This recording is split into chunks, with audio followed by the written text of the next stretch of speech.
evening. This is the 18 WJTS News. I'm Charlotte Olson. Injuries are reported in a single-engine plane crash that took place earlier today at the Huntingburg Airport.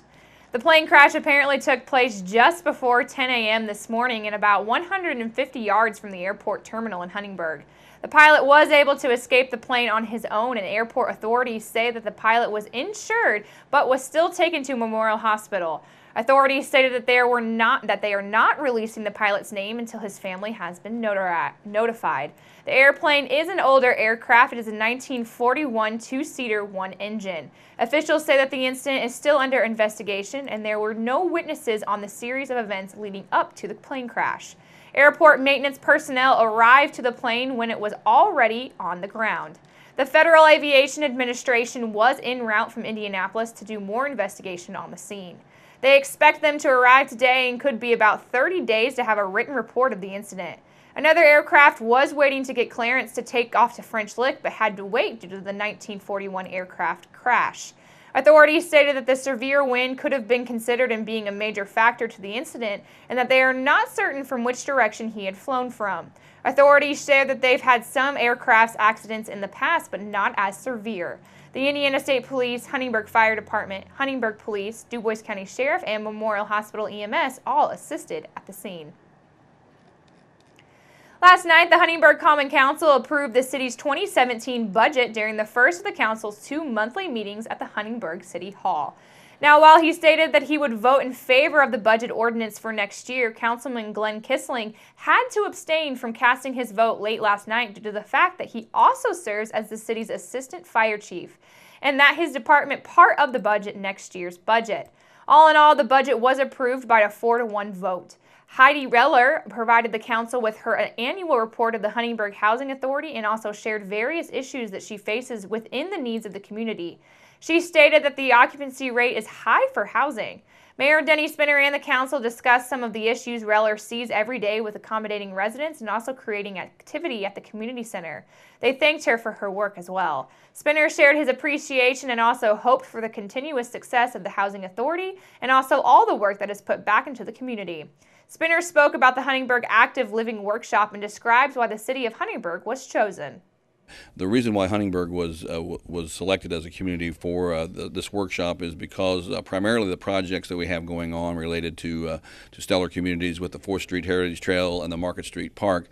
The long-term goal of the Heritage Trail is to connect many portions of the city, make it more walkable, more rideable, more pedestrian friendly.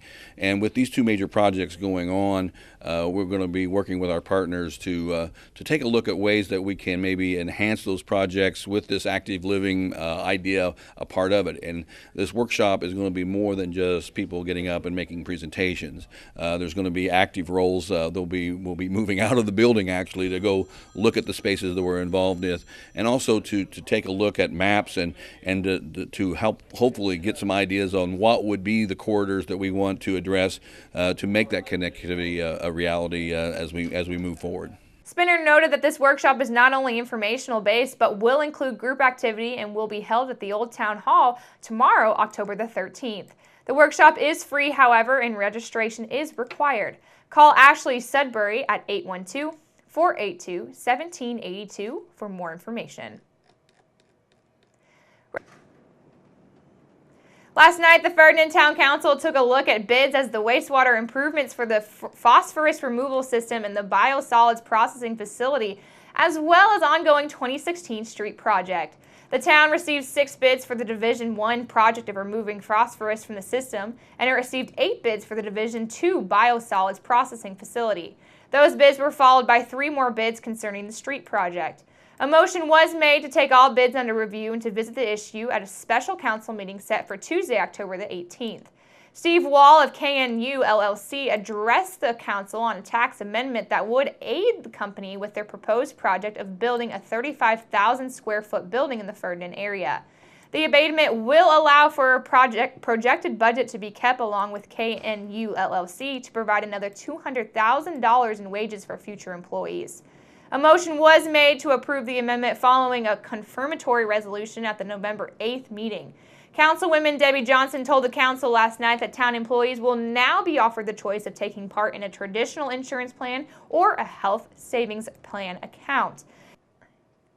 An HSA is a tax-advantaged medical savings account available to taxpayers who are enrolled in a high-deductible health plan.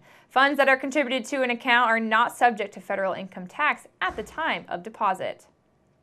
Make sure to keep it right here, because up next we'll take a look at your weather summary.